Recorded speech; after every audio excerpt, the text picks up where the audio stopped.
Dobrý den, ahoj, ze studia Promluví, kde jsme se dneska sešli kvůli 2 značkám, které spojuje láska k dobrému jídlu.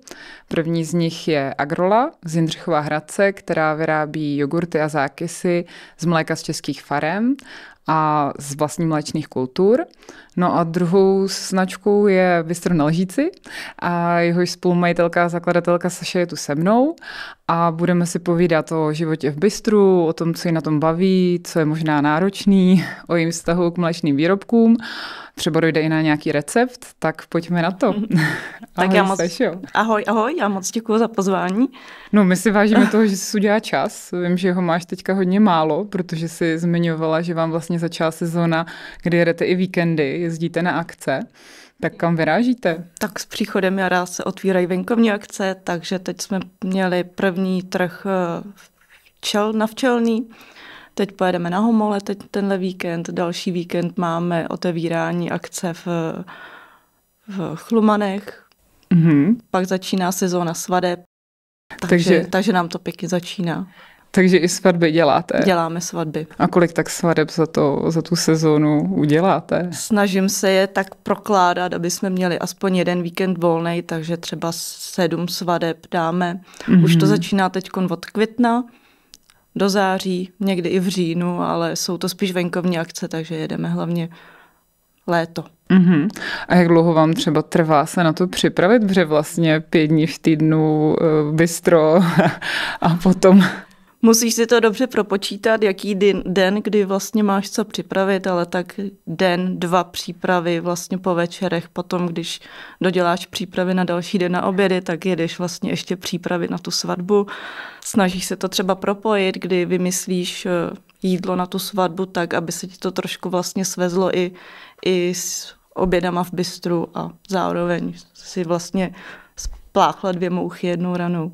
Takže člověk by si řekl, že je to jenom vaření, ale vlastně obří část toho je to plánování. Vlastně organizace. Teď se mi vlastně zadařilo a na poslední trh jsme jeli připravený včas, protože jsem celý večer seděla vlastně nad to-do listem, kdy co a jak zkombinovat, kdy co vlastně udělat dřív, aby to vyšlo. Mm-hmm. Takže organizace práce je vlastně někdy dobrá věc, aby šly věci jak po másle. Mm-hmm. No a co tě na tom baví na těch akcích, že si je přidáváte ještě? No takový ten trhovský vlastně prodej. Já jsem taková bába kořenářka a hrozně mě baví vlastně víc lidí najednou a právě trhy jsou fajn v tom, že nesedíš někde nebo nestojíš někde půl dne a ty lidi se tě najdou a tam to pěkně jako odsejpá a frčí, takže to je vlastně fajn. S tím vlastně přichází i stresy, protože včas někde bejt a... Jasně, takže má to i tu samozřejmě stěnou stránku, ale jako prostě být mezi lidma a vidět, jak to odsejpá, jak si kupujou, tak to je ten největší zážitek. Jak to nabízím, takže mě baví docela prodávat věci. Když tomu věřím, když je to fajn, tak mě baví vlastně to nabídnout a prodat. Mm-hmm. No.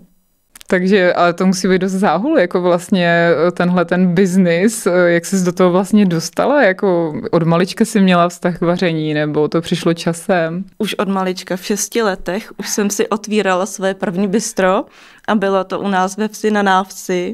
Před kapličkou jsem si se sestřenkou rozložila malý stoleček a prodávali jsme specialitu šmoulí vejce, vejce taťky šmouly, klasika na rozřízlý vajíčka, vydlabaný žloudek. No akorát naší vesnici neprojíždí ani auto, no takže jsme zase si zbalili své vajíčka a šli jsme domů, ale ten sen už byl od malička. A k vlastnímu bistru potom byla ta cesta jako dlouhá, nebo? No byla tak trošku jako oklikou, protože jsem si řekla, že nebudu kuchařkou. Babička vždycky říkala, Sašenko, ty jednou budeš vařit. Říkám, ne, babi, já budu jednou velká umělkyně. No a tak jsem se rozhodla, že půjdu na střední uměleckou do Jihlavy. No a umělecká cesta tak nějak jako úplně nevyšla, že jsem se nedostala na výšku vlastně se svým zaměřením, co jsem chtěla studovat. A říkám, tak co, tak půjdu na rok tady do Budějic, pak půjdu zase někam dál. No a tady jsem vlastně zakotvila a moje první vlastně větší gastro zkušenosti jsem nabyla tady. A nebo vlastně ještě dřív, to mi bylo asi 13, moje první brigády v Husinci, v restauraci. Tam pracovala třeba celý prázdniny a bála jsem se zeptat, kolik dostanu na hodinu a on mi po 14 dnech řekl, že dostanu 20 korun. Tak jsem to obrečela, ale byla jsem tam asi 4 prázdniny jsem tam strávila. A to pro mě teda byla úplně jako největší škola. No, tak to protože jsem ve 13 přišla, tam jsem měla napsaný papír a udělej bramborový knedlíky, udělej já nevím, masovou roládu. Já říkám, teď já ani nepoznám, co je co za maso. A tam jsem se vlastně naučila hodně. Takže v kuchyni to bylo? V kuchyni, no nejdřív od nádobí, pak jsem začala dělat i oblohy. Ty jo. A pak už jsem normálně vařila. Ty brďo, tak to je neuvěřitelné. Tam ses utužila tím pádem. Jo, tam to byla dobrá dobře škola. Připravilo. No super. A vlastně, jaký příběh Bystra na Lžíci? Jako jak to začalo a... No začalo to tak, že teď nevím, jestli začít úplně od začátku, kdy jsem seděla v restauraci v Briu a říkám, ježišmarja, to by bylo hrozně super, tady je třeba jednou pracovat. No a oni se ty sny plní, že jo? Pak se mi povedlo v Briu pracovat, kde jsem se poznala se svým partnerem. Ano, a už jsme věděli od začátku, že nebudeme jenom kolegové. A že budeme vlastně i nebo kolegové v podnikání. V životě. A v životě, no. Takže po 3 měsících jsme spolu bydleli a už jsme plánovali vlastně svůj provoz nějakého gastroprovozu. A to byl jaký rok, takže ty začátky? To je 5 let zpátky, to je rok 2020. Jsem začínala vlastně v Briu a v lednu 22 jsme otvírali bistro. Takže na svý 30. narozeniny jsem dávala výpověď s tím, že začínám něco jako novýho. Takže to mám vlastně i hezky ohraničený časově, že vlastně partner se jmenuje Jarda, takže on měl svátek, já narozeniny v jeden den a také jsme se rozhodli, že vlastně začneme svoji cestu. Tak to bylo sudový teda. Jo, ve finále jo. No a vlastně ty jsi zmiňovala zajímavou věc, že ten váš první provoz byl jako poměrně malej, on pak přišel covid, jako celkem zakrátko. A jsi říkala, že jste na to byli celkem připravený, protože jste i vydávali hodně obědy ven. Na covid jsme připravení Jasně, nebyli, to nikdo. ale vlastně ten náš malej prostor, nebo pronajeli jsme si od kamarádka, vlastně přenechávala prostor, tak mě oslovila a říkám, jo, jasně, to je super, ale vlastně ten prostor měl fungovat úplně k něčemu jinému. My máme starou 1203, kterou jsme chtěli předělávat na food truck. A říkám, jo, takže máme auto, to je super, ale furt nemáme prostor, kde to vařit. No ale počkejme, ale nemáme peníze na to, aby jsme to auto předělali. Takže pojďme od začátku, budeme pracovat v bistru, vyděláme si peníze a až pak vlastně bude ten food truck. Tak ta stará 1203 je stále někde zaparkovaná někde v Lišově, takže vůbec k tomu nedošlo. Ale prostor byl super na rozjezd, říkám 8 míst k sezení, paráda. Takže jsme museli vymyslet koncept tak, aby se vlastně dal snadno odníst, protože neuspokojíme velkou část strávníků, aby si k tomu mohli sednout. Takže se vymyslel koncept, aby se vlastně jídlo odnášelo sebou. Proto ten název i na Lžíci. Jasně. Protože jsem pak seděla jednou ještě na lavičce a vidím, jak tam někdo obědvá z těch plastových jídlonosičů, nebo z toho obalu. Foukal vítr, on to měl také položený na těch kolenou, jedlo to tím příbodem a ten vítr mu tam furt do toho takhle jako plácal. A říkám, proč ty lidi nejí lžící? No a z toho vlastně vznikl název na Lžíci, aby se vlastně jednoduše jedlo z misky lžící, takže jsme všechno, dělali jsme furt nějaký malý knedlíčky, furt jsme něco malého kouleli, váleli, aby se to dalo jíst lžící. Takže kuřen Pečený kuřecí stehno jste si u nás nedali, protože nezapadalo do konceptu. Do konceptu na lžíci. No děkuji, že jsi mi odpověděla na moji další otázku. Jak vznikl ten název, to je skvělý. No a vlastně já mám kolegyni, která k vám hodně ráda chodí, protože taky máte bezlepkový věci, ona lepek nemůže, tak jedete je třeba i bezlaktózový, jak vlastně sestavuješ to menu? Když se stavuju menu, tak je to spíš taková křížovka, nebo sudoku tomu říkám, protože máme 2 polévky, minimálně 2 až 3 hlavní jídla a k tomu ještě týdenní salát. A jedna polévka i hlavní jídlo jsou bez masí a furt se snažíme, aby jedna polévka i jedno jídlo neobsahovalo ani lepek, anebo laktózu. Nebo ani laktózu, anebo pokud to obsahují, tak máme možné varianty, třeba změnu přílohy, aby se najedl jak bezlepkáč, no, tak člověk s intolerancí na laktózu. Mm-hmm. A aby se zákazník nemusel pořád ptát, co dneska máte bez lepku a vypisovat tam 137, mě moc jako nelákalo. Tak jsem k tomu vymyslela jednoduchý značky. Takže X-ko máme bez lepku, Očko je celkově bez mléka, ne bez laktózy, protože jsou zákazníci s intolerancí na mléčnou, bílkovinu, kulturu, laktózu. Já se v tom úplně neorientuju, tak jsem to vzala vlastně jedním vrzem a vůbec to neobsahuje žádný mléčný produkt. Takže máme spoustu zákazníků, kteří chodí na XOčko, tomu říkají. Aha, ježiš, tak to je výborný. No a vlastně tím si to teda každopádně neděláte lehčí.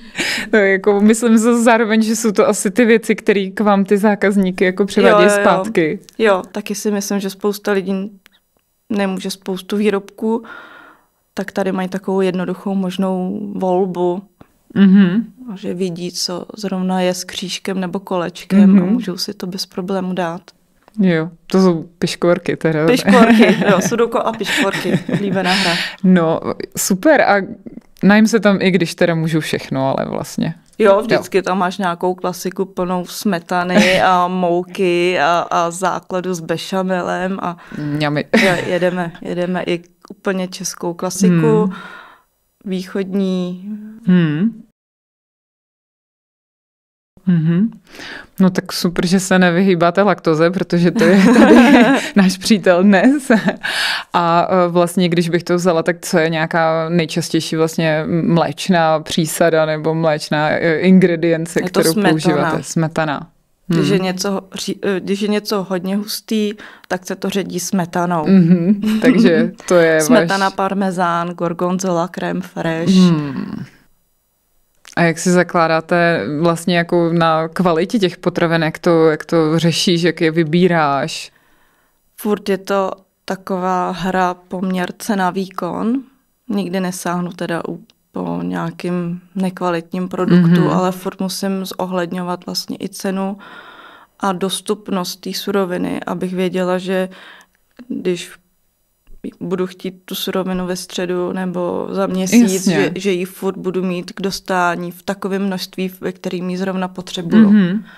Že to nebude omezení, že zrovna teďko nedojí krávy, nebo teď jako... Rozumím. Takže ale ta kvalita je pro tebe důležitá, prostě máš nějaký standard, který chceš jako dodržovat. Když to má být smetana, tak je to smetana, ne žádná 12% mlíko, nebo já tomu říkám 12% mlíko. Chápu. Jo, super. No, my jsme ti dali ochutnat výrobky z Agroly. Teď nás zajímá tvůj názor, upřímný názor, co jsi ochutnala, jak ti to chutnalo? Ochutnala jsem úplně všechny ty produkty. Já nemám moc ráda ochucený jogurty, takže když už se šáhnu po jogurtu, tak je spíš bílej.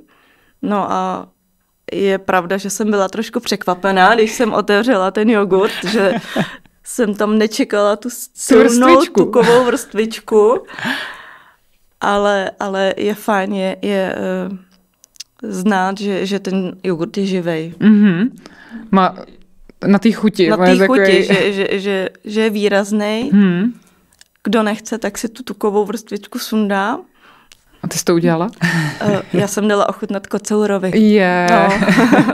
Tak ten byl spokojený. No, a nebo si to vlastně zamícháte dovnitř. Jo, jako když to někdo nezná, tak to člověka prostě překvapí. Já to třeba mám hrozně ráda zrovna, ale jako úplně chápu, že to někdo dá pryč.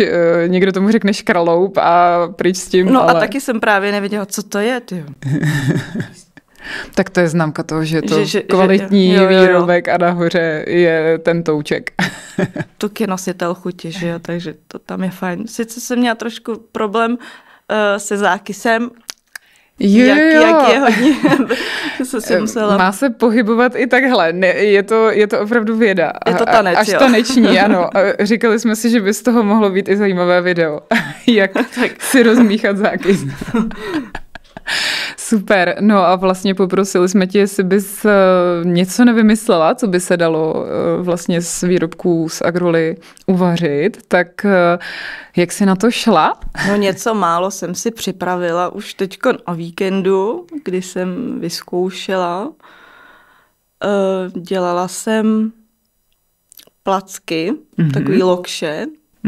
Můj taťka je z Rumun, nebo pochází z Rumunska, Rumun, a jsou tam, všechno se vaří v jednom kotlíku, a to s chlebem a vymazává se to různýma plackama a hrozně mě baví tenhle jakoby východní způsob vaření.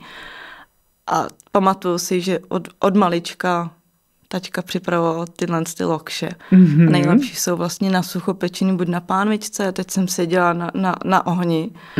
Zkoušela jsem to jak z bílého jogurtu, tak z kefíru, nebo z toho zákysu. Vlastně je to hodně podobný, hodně obdobný a stačí vám mouka, trošku kypřícího prášku a právě jogurt nebo ten zákys. Nechat chvilku jako odležet, aby se tam zase vsákl ten lepek. Jenom rukama jsem se vytáhla obyčejnou placku. No, úplně skvělý. A když to dobře propícháte a dáte správný poměr vlastně mouky a toho jogurtu, tak se vám tam udělají bubliny a pak to můžete rozříznout, naplnit, takže je to úplně super.